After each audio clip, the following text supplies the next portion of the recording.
Horse racing is the only sport where I don't see people go back to evaluate their play. And taking that time to go back and look at your own handicapping can help you see patterns you may have missed out on, but to be aware of for next time you go to tackle a race.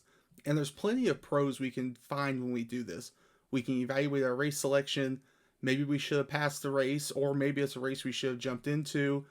Did the race run as we predicted in our handicapping? Even looking at our wagering, could we have made a better decision? Maybe bet smaller, maybe at the same time been more aggressive. So the goal for you watching this is the same as when you read a book or article on something you want to learn about.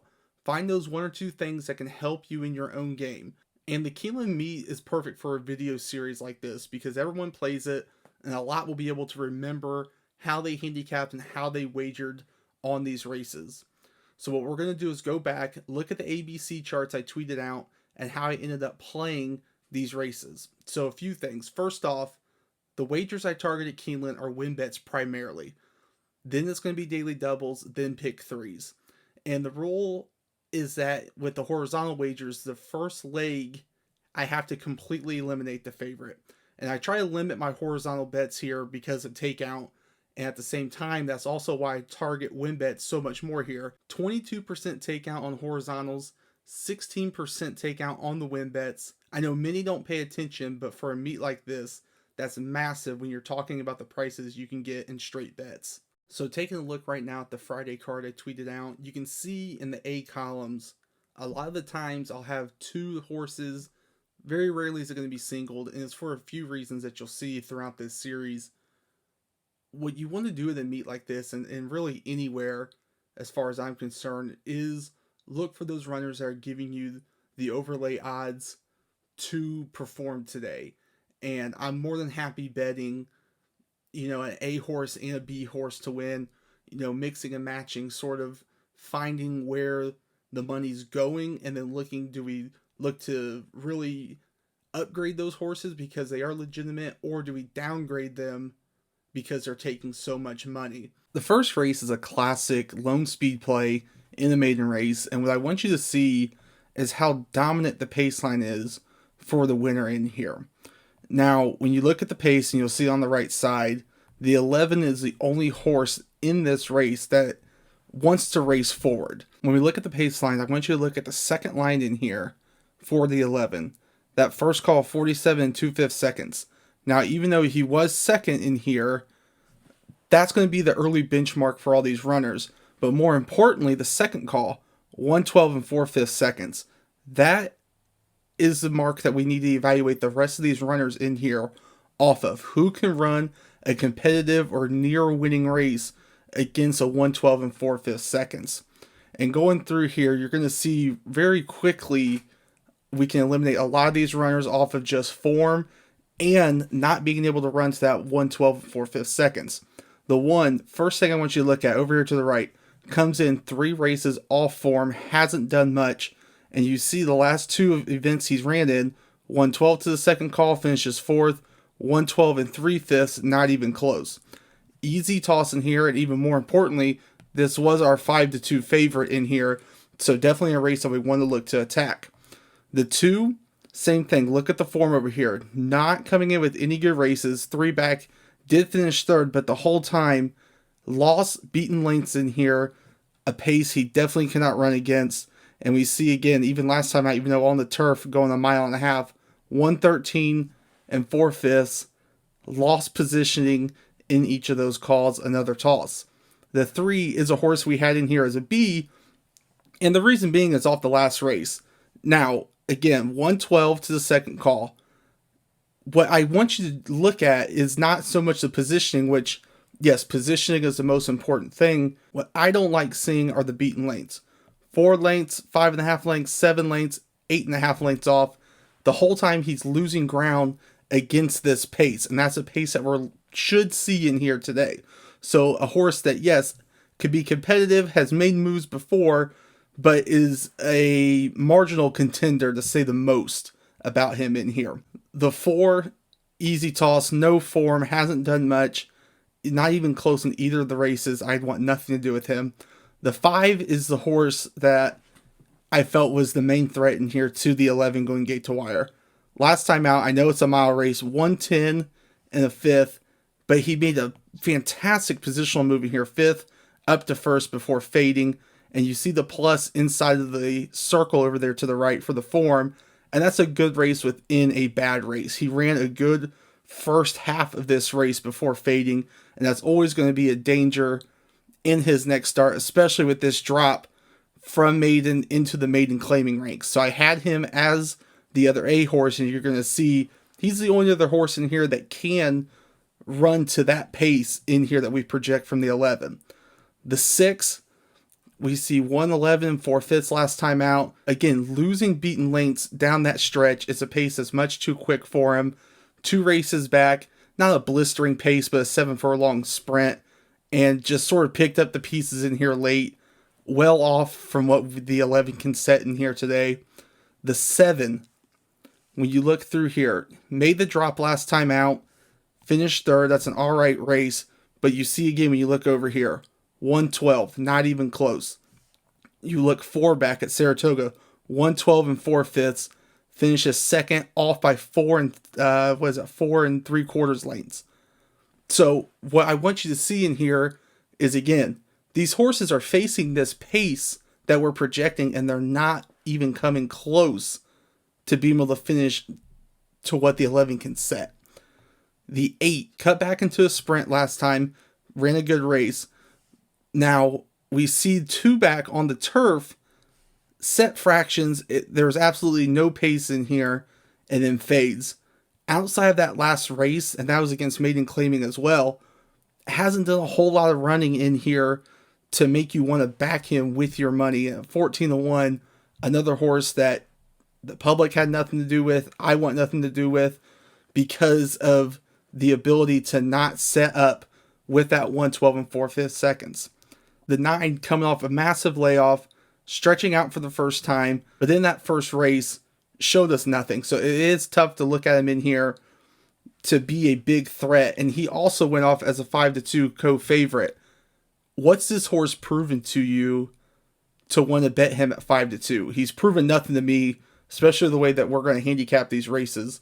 Where in this pace line do you see he can make a positional move?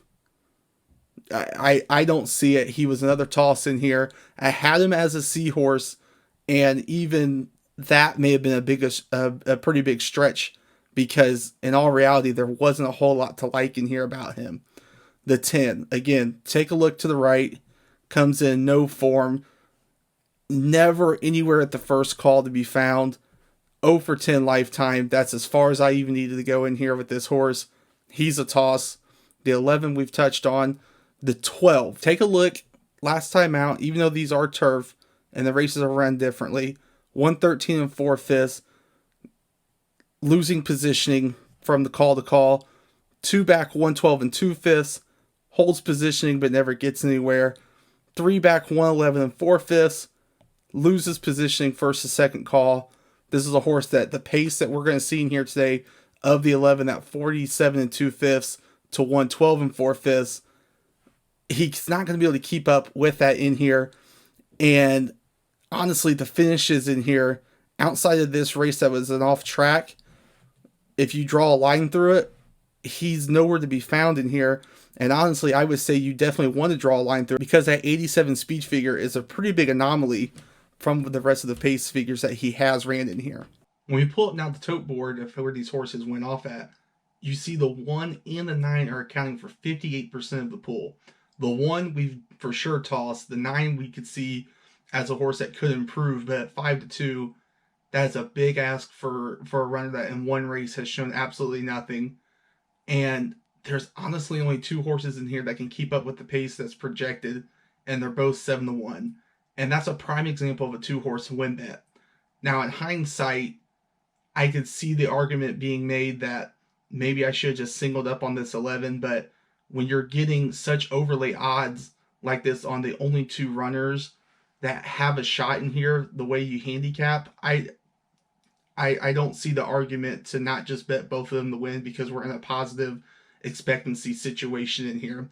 And what's interesting is that when you handicap like this, you're going to see sometimes races don't run in the manner that they should on paper. because the 11 doesn't go gate to wire, but instead presses to win. More importantly, you can see that he was more than comfortable running against the pace because the fractions up front early were not very quick at all, and he was able to sit just off the leaders and press on to win this race at 7-1.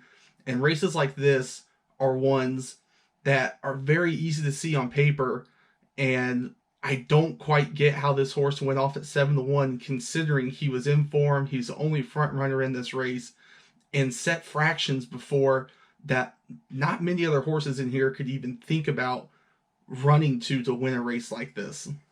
The second race is a toss race for me because of so much chaos going on, and I don't bet races like this at all. And the reason why is because obviously you can see the way I handicap. I want to know what the horse has done at least prior to running. And in here we have 1, 2, 3, 4, 5, 6, 7, 8, 9, 10 first-time starters. Only 2 of them have ran before.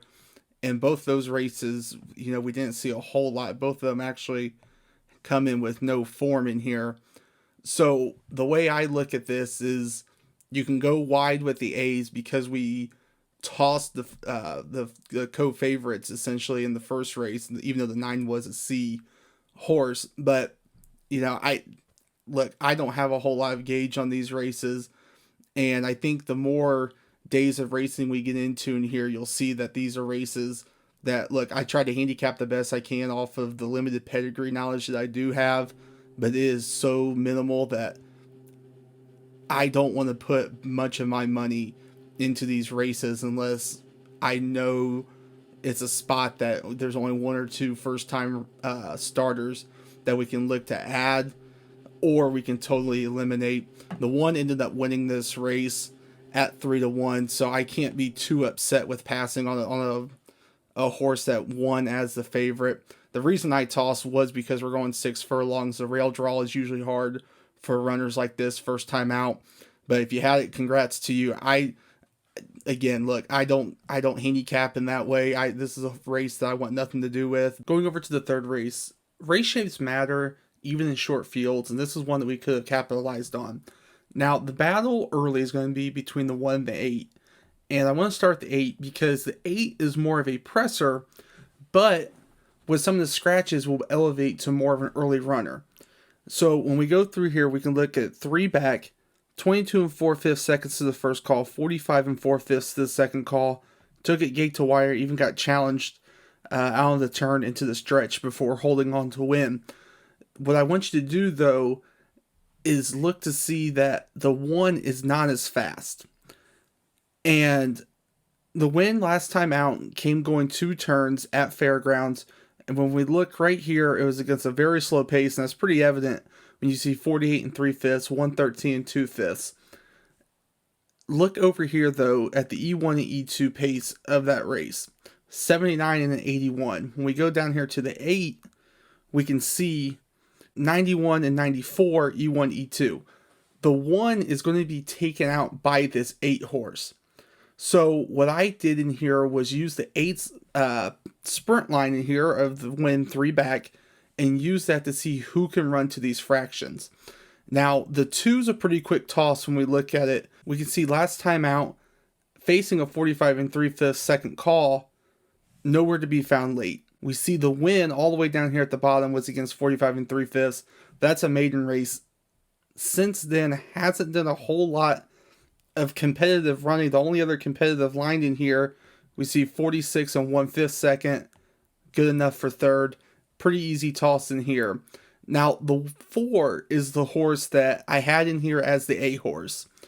And I'm not big on maiden winners next time out, but a meet like Keeneland is one where a conventional handicapping angle like that, you kind of have to just throw out the window because all these horses are very well meant. But what I want you to see is the pace line. 22 seconds to the first call, 45 2/5 to the second call.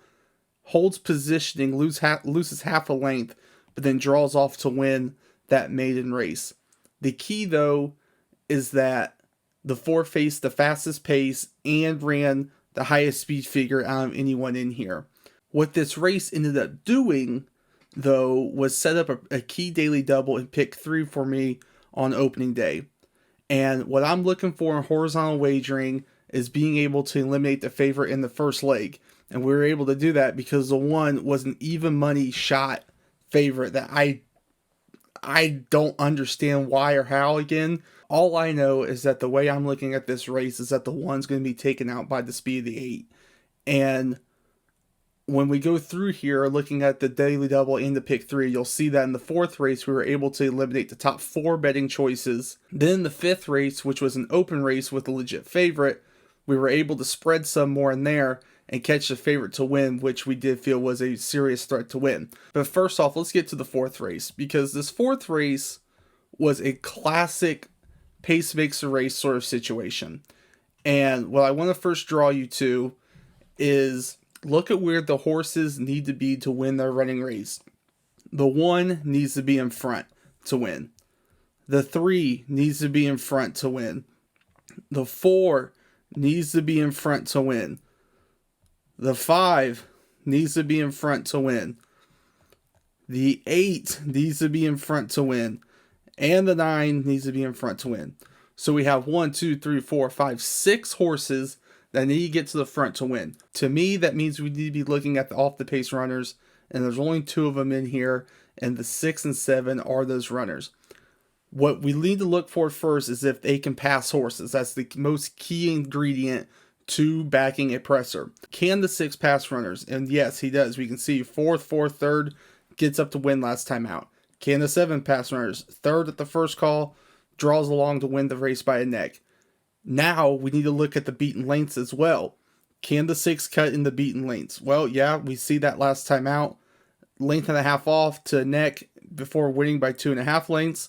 The 7, same thing. A length off, comes in first, gains actually 2 lengths in all reality because makes up the 1 here to then draw ahead by a length before holding on late to win. This is a very dangerous pattern to identifying horses, and one that gives reassurance to you that they can handle the pace of tiring front runners.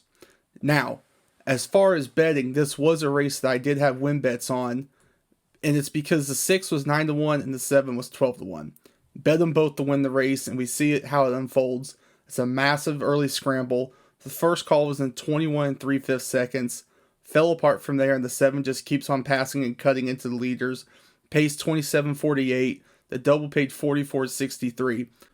Now, to close out this pick 3 is a turf sprint. And normally I'd say it's logical to key in on who can run the 5.5 furlongs the fastest. And pace normally isn't as big of a factor in these races. But the difference is that out of the 4 early runners, 2 of them can match first call times. And you're going to have 2 more of them right there that are vying for the front.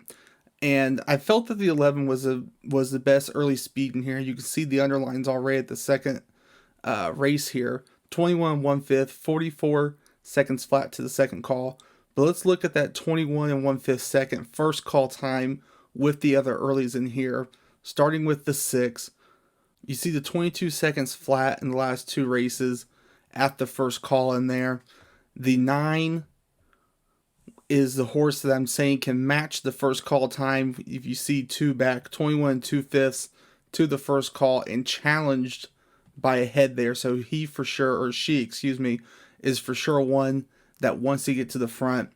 And then the 10 last time out, even though on the dirt, 21 3/5, going to be right up there. So we're going to have 4 horses that want to get to the front to win this race. And if you're a matchup handicapper, I think this is a classic other than early race. We're looking for anybody coming off the pace to win this race. And the mark's going to be that 44 second flat right here by the 11 horse for us. So now when we go through here, I went wide with the horses in here. And a lot of it was because of the previous 2 races being very, very narrow and very targeted. Starting with that 3rd race, we knew we were against the favorite. And then last race, tossing all the early speed in there to target the 2 pressers. So in all reality, this was a very competitive race in here. And one that I felt that you did have to go wide in here because there were some pretty logical horses in here. But starting with the 1, we see 2 races back on the turf, facing 44 seconds at the second call. Good enough for 5th. A pretty easy toss in here for me as far as that's concerned. The 2, we see 2 races back, 44 and 4/5 to the second call. That was good enough to get her the win. Other than that, not a whole lot against faster fractions, and we see the only other win down here at the bottom was against the 45 and 2/5 seconds that she was able to press to go on the win. Not a whole lot to really cling on to this runner for. The 4 was a horse that I had as an A. I think you have to dissect this Kentucky Downs race last time out. And what I want you to look at is the first and second call pace in here of a -11. This is a horse that wants to come from well off it and needs some pace in front of her to win. And that's apparent when you look at the race 2 back, 44 and 3/5 seconds for the win at Saratoga. The race before that, Ellis, 44 seconds flat, 21 and 2/5 to the first call actually. And that's a pretty comparable pace line of what we're looking for in here today with all this early speed. The race last time out, I'm willing to excuse because there wasn't a whole lot of early pace in there for her to run into. And that's the same sort of thought process I had with this 5 coming out of the same race. She's someone that wants to come from well off of it. And she was able to do that, and she got up for 3rd in here. But she needs pace in front of her to win these races. So that's where I'm thinking, who are 2 horses that at odds can improve in here today? And you see the 4 is 10-1. The 5 was 6-1 on the morning line. We didn't get that at all. We got 7-2 here on the 4, and then the 5 ended up going off as the 3-1 favorite, which is that legitimate favorite I was talking about earlier. The other thing worth mentioning is that when you look all the way down here the first time on the turf at Ellis Park, even though it was a maiden race, 5.5 furlongs, was able to win. So we know that she's able to get this distance to win, even though she's coming out of all these routes on the turf. Sprinting looks to be the right thing to do in here. And again, at 6-1, that's why I had her as an A horse. Didn't expect to get 3-1, but was a legitimate favorite in this race. The 6 we've touched on. The 8 is our next presser to look at. And jumping off the page as the B horse, last time out, 21 seconds to the first call, 44 seconds flat to the second call. Ends up winning in there. A horse that's very logical and one that I think is as simple as this. You have to include, but at that 9-2 is what had me put her as a B horse in this race. The 9 is the other early horse that we're looking to toss. 10 we're looking to toss as an early horse. The 11 is the other early horse in here that we're tossing as well, but did include as a C because she is the best early speed in here. And if she's able to bury all these early runners, I want to have that, I guess you could call it insurance on her with such heavy opinions in the first and second legs of this pick 3. Now, the 5 ends up winning this race, but what I want to do is go through here and look at how I played this pick 3 ticket because it was a conventional ABC ticket structure for me. What I want you to see first off is that you could have hit this ticket multiple times, and if playing aggressively on your A's with the increased bet size that comes along in betting in an ABC manner, you would have hit this multiple times. But for example's sake, I kept everything at the base 50-cent wager of how tickets looked if you bet using this chart. So ticket 1 would be AAA, which was the ticket that we ended up hitting. Ticket 2 was BAA. Ticket 3 was ABA. Ticket 4 was AAB. Ticket 5 was BBA. Ticket 6 was BAB. Ticket 7 was ABB. And then ticket 8 was ACA. And ticket 9 was AAC.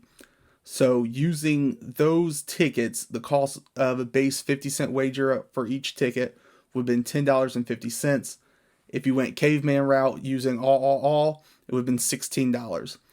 And another method that I don't think gets talked about a whole lot, at least I don't see it, is A with all. So we press our A horses in each leg with all in the other slots horizontally. And that would be all in for $24 with this sequence. And that would be the 4 with 4, 6, 7, 8 with 4, 5, 8, 11. Then ticket 2 would have been 4, 8 with 6, 7 with 4, 5, 8, 11.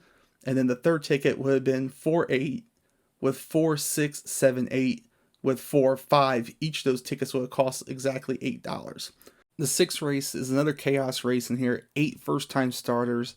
I'm not battling it. I did take the 9 on top, and I felt that race last time out at Saratoga, faced pretty fast fractions in there for a first time starting race and was able to make a good positional move from 6th to 3rd. Ended up getting 2nd, losing by just over a length. I thought the morning line was kind of tipping us off here at 2-1 to say this horse was very live, and I thought so too. And when you evaluate her against the other two that ran in here, the 6 and 7, the 6, for what it's worth, the reason I had her as a C, I thought that line was a little deceptive because the 46 seconds to the second call is more than manageable for a horse that's capable first time out, and she wasn't able to do a whole lot. Now, I think with all the first time starters, you have to give a little bit of credit with having the experience of a race to where next time out she could improve, but didn't end up winning. And then the 7 comes in with absolutely no form. The 2 ends up winning in here. Looking back, you see the big purchase price compared to the stud fee. Probably should have picked up on that to have the winner in here, especially for spreading like I did. But I thought the 9, looked much the best in here, especially with the experience of a race underneath her belt. But it was a pass race for me in here. If you're subscribed to me on Substack, I actually wrote about this race and felt that the 8 Nakatomi was a pretty serious threat. And getting bet down to favoritism was pretty bad for me in that regard. But I still ended up betting it. And I think I made a pretty critical error, especially when we go back through it. But first off, the 9 was who I felt was going to be the early leader in here. Now, you can see the A, B, and C's. I didn't have any of the speed outside of the 3, but that's for a different reason. But the 9, I was looking at this line right here. Last time out, 21 and 3/5, 44 and 5th to the second call. Went gate to wire in that effort. Here's the concern, though, when you look through here, and the first call specifically, so 21 and 3/5. When we go through here and look at the 3, we see the 3, 4-back, ran 21 and 2/5 to the first call, gate to wire in that race. He wants to be up front, so we know for sure that both of these runners can run sub 22 second opening call times and go on to win this race. Then when you throw in the 5, you see 21 and 3/5 last time out first before fading in the stretch. So right now, the way I'm seeing it, we have 3 runners in here that can get that opening quarter in match times. And that's a key tip-off to toss all of them in a race because there's going to be such a mad scramble up front. So that's how I went about that. The 3, the reason why I did add this 3 in here as a seahorse is because of that race right there at Tampa. Look at the second call time, 43 and 4/5 seconds, and then still stayed on and fought at each of the calls to go on to win that race. Honestly, the 3 probably should have been the speed in this race when we're handicapping it, looking at it in this regard. Now, what we need to do now is look at 44 and 1/5 is what I went with. I went with the 9s line in here to look for second call times for horses. And right off the bat, I don't know how you get the winner in here, which is the 1. 2 races off form. I guess you maybe could give a little bit of an excuse last time out. I didn't, because if you go 3 back, you see 43 and 2/5 seconds. Second fights on for the win. That line right there gets him into the winner's circle in here today. But for me, the form was very off. I couldn't, include him in here. So, straight up, it's a loss is a loss. But that's the reasons why I did toss him in here.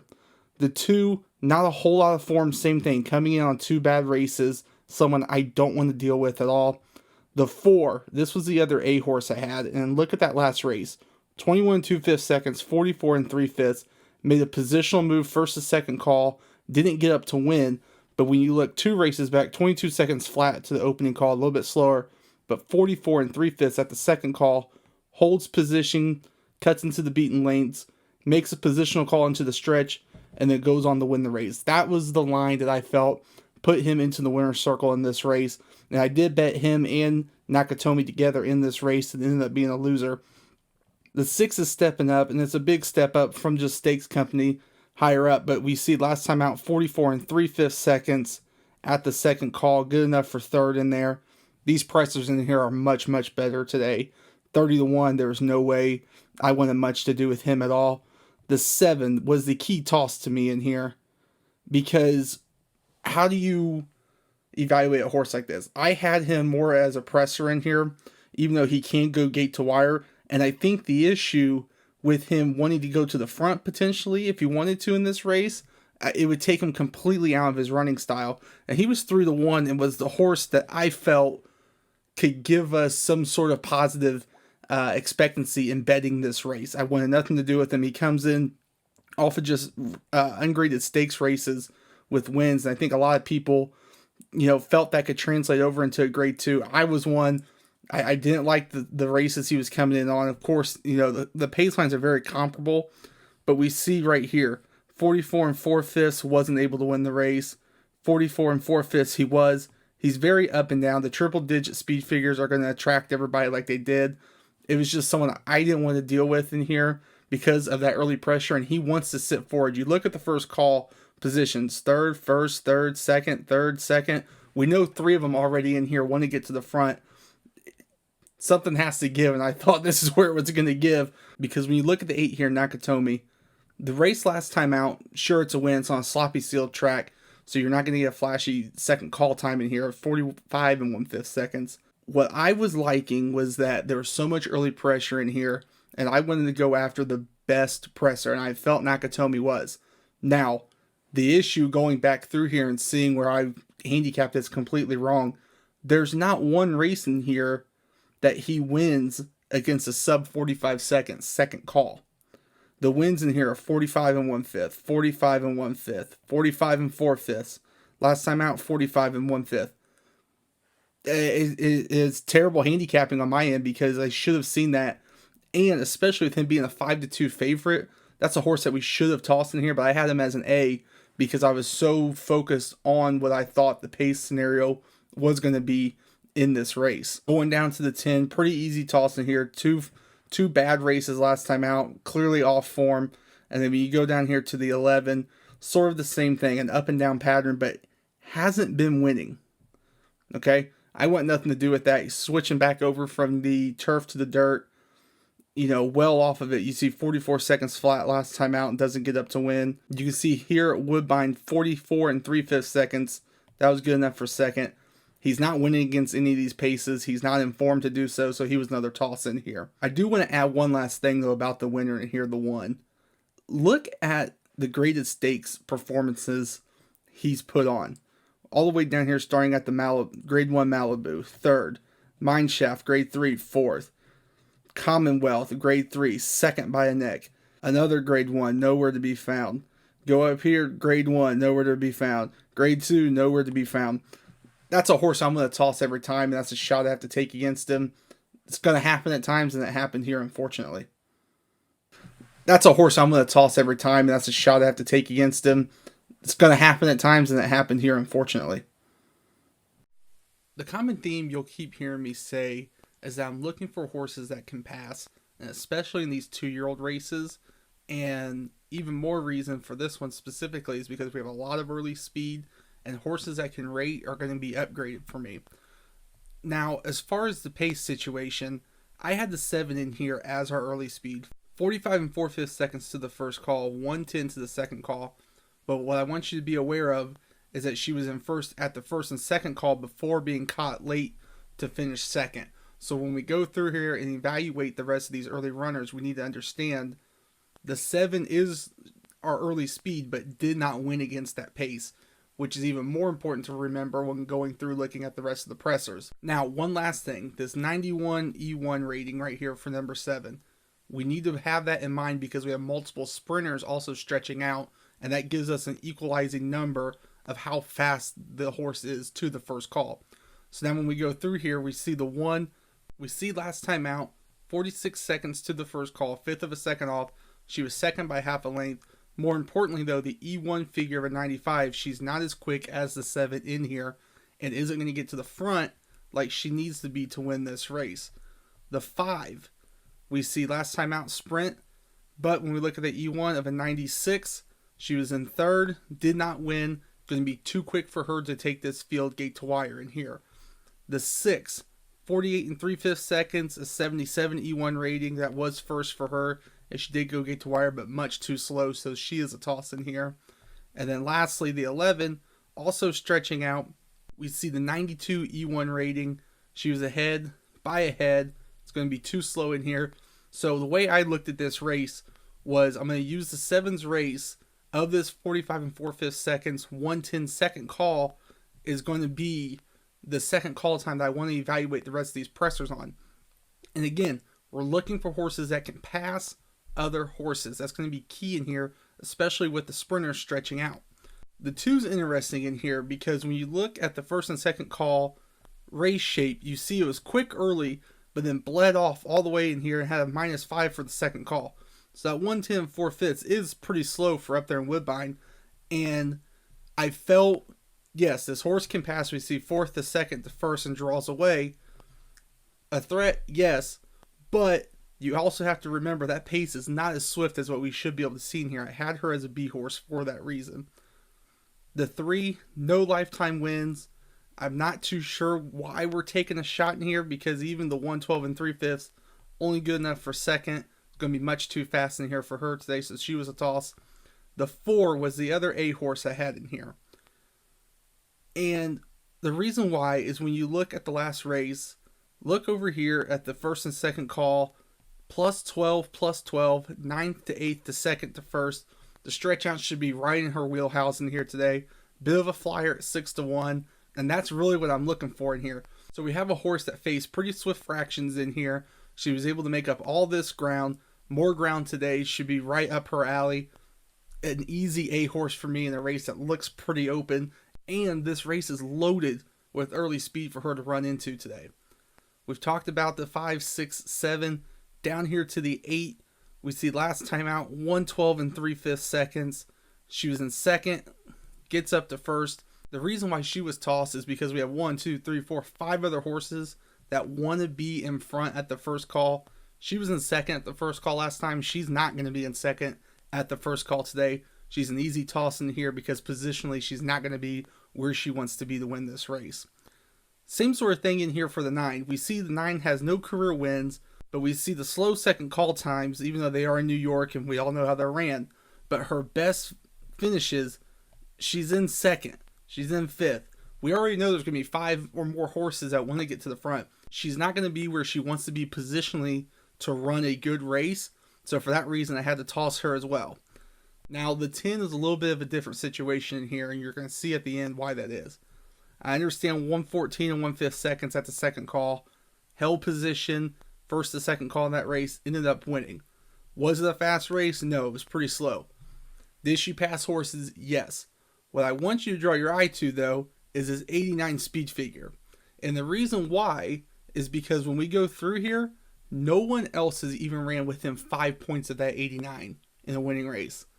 A significant advantage like that at 4-1 nonetheless. Should she win more than 20% of the time having a speed figure that much quicker than anyone else in the field? I would say so, and I think the math and historically would back that up. That's why I had her as the other A horse in this race. And you can see it going through here. Who else has run an 89 speed figure? The 1 hasn't. The 2 hasn't. The 3 hasn't. The 4 hasn't. The 5 hasn't. 6 hasn't. 7 hasn't. 8 hasn't. 9 has not. So right now, and you see it right here at the top left, speed last rating, she is towering this field in here today. Again, we're saying from the morning line, this horse should only win 20% of the time. With a speed figure that dominant, I'll take that as many times as I can get it. And that's what I did here. I bet both the A horses to win, 4 and 10. Now, it wasn't a full unit play. It was a smaller play in here for me, with there being so much chaos potentially in here with the sprinters stretching out. But I think that's really important that, look, the way I handicap, you see it, this 10 isn't really going to be on my radar, but that speed figure is so dominant in this race. When you're getting overlay odds of 5-1 on a horse that should win more than 20% of the time, it's a must play, and that's how I played this race. And then the 4 also is 8-1. So both horses that I'm looking at targeting here are double-digit payoffs. I'll play that any day of the week, and especially considering this 5, who we toss pretty quickly, is 3-1. She's not going to be able to get to the front against this early pace.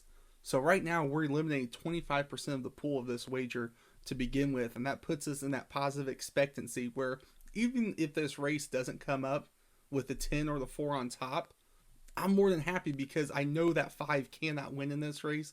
And those are the sort of spots we need to look to bet into as horse players. Ninth race, first off, it was a no play for me, but I was pretty high in here on VV's Dream. And the reason why is because I felt Brightwork had a good amount of unanswered questions in here.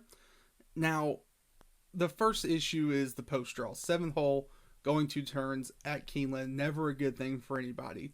But the most glaring issue that I saw is that she kind of had her way in every race she's ever run in. Now, that Ellis Park race is what I kind of want you to draw your eye to down here on July 2nd. She was able to go gate to wire, okay? The Ellis Park dirt was cranked down there, especially when they moved from Churchill to Ellis. Speed was holding and speed was winning race after race after race. You see VV's Dream finish 2nd in there. Now, going to Saratoga, we saw so many Ellis Park shippers actually fade and not run very good whatsoever out there in New York. So her being able to go out to Saratoga and still win both these races from off the pace, I think those are upgradable things. But what I want you to do is take that same sort of thought process to VV's Dream. And when we look at the Ellis Park race, we see she was in 3rd, 2nd, and then can't get past Brightwork in here who wins the race. What made me like VV's Dream is the race next time out back at Churchill in the Pocahontas. Look what she does. She's able to press from off the pace again and get a win just like she did in the maiden breaking score as well. So what I did in here was downgrade the win Brightwork had against VV's Dream at Ellis Park. The track's playing against VV's Dream. She had to come from off of it, and that's not the profile that we saw of winners at Ellis Park. But nonetheless, what do we have in here? 1, 2, 3, 4, 5, 6, 7 of them stretching out for 2 turns for the first time. I'm not even wanting to take a guess in there at who I think wins this race.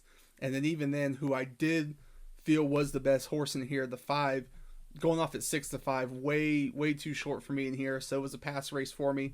The 3 ends up winning this race. And again, what do we see in here? Horses that can pass other horses, 6th to 5th, the 2nd to 1st. The stretch out was perfect for the 3. She was in there as a B horse. I thought she was on the outside looking in. Clearly she was able to get the job done in here though. Finishing off Friday is his 10th race, and right off the bat I was completely off in here, but I'll go through and tell you what I was seeing. Definitely didn't play out in that manner. The 7 looked to be the only one that really wanted to get out to the front, and using the line back from Ellis Park, 2 back, 47 2/5, 111 to the second call. Again, not able to sustain that to win. So the 111 was the mark I was using for the second call to see who could run to that. And the 1 ends up winning this race. Look, I tossed for this reason. The win was gate to wire, 2 back, 114 2/5, 50 2/5 to the first call. Very slow race. I wanted nothing to do with it. And then you see the other win, 4 back at Churchill, 113 1/5, was able to press past horses to win. I tossed for those reasons. When we go through here, the reason why I had him as a C horse is when we look 4 back, you see 111 1/5 seconds, was able to sit 3rd, press on to win the race. I thought that race could get there. The only issue is that's against optional claiming horses. So today, a much higher class level, definitely on the outside looking in. That's why I included as a C horse in here. The 3, you see the win last time out, 113 4/5, just not going to get it done in here today. Pretty easy toss for that reason. The 4 comes in, not a whole lot of form in here. You see the win all the way down here, October 12th of last year at Keeneland, 112 2/5, able to close into that race and win. After that, hasn't done a whole lot, and against this level should struggle again, so it was a toss. The 5 was a horse that I thought was on the outside looking in. The issue was going to be the 7-2 price. Now, the win last time out at Kentucky Downs, 114 3/5, not the swiftest, but again, able to pass horses we see. And you see that throughout the rest of these other races in here. 6 gets up to 2nd. And then 4 back at Gulfstream Park is what I really liked. 109 3/5, closed from 10th, gets up to 2nd. And I was kind of thinking that the angle here would be, the Gulfstream Park shipping into a closer's track should help him out. So that's why I had him as a B. I didn't think he was as much of a threat as the other A horses in here who had a little bit more upside for what I saw. The 6 you see last time out, 111 3/5, sat 4th, gets up to 2nd. Now, the concern is that, yes, he's seeing these 111 calls, but he's never winning against them. So, to me, again, that's the same sort of thing I saw as the 2. Outside looking in, can he run with those fractions? Yeah, he can run competitive. And you also have to think the 7 should be a lone speed in here. The fractions should not be as hot. So he's definitely one that I want to have in there because he's proven that he can pass runners in here. So that's why I had him as a seahorse. The 8 comes in not showing a whole lot. The last 2 races, I gave him good races within bad races for the reason of the positional hold in here and then the positional move last time out. But when you look at the second call times, just not very fast in here whatsoever. So he was a toss. The 9 was a horse that I thought was going to get the benefit of potentially the slower fractions. And the reason being, you see 2 back, 111 second call, finishes 2nd, comes from 10th. 3 back, 111 and 2/5, sits 2nd, takes actually a lead in here at the 2nd call into the stretch before getting caught. Again, I was thinking slower fractions in here. He's seen these fractions before, should get the race that he wants to win in here today. So that's why I added him as an A horse. The 11, not a whole lot of form coming into this race, but what did catch my eye was 2 back on an off track, 47 3/5, 111 and 2/5. First place at each of those calls, finishes 3rd.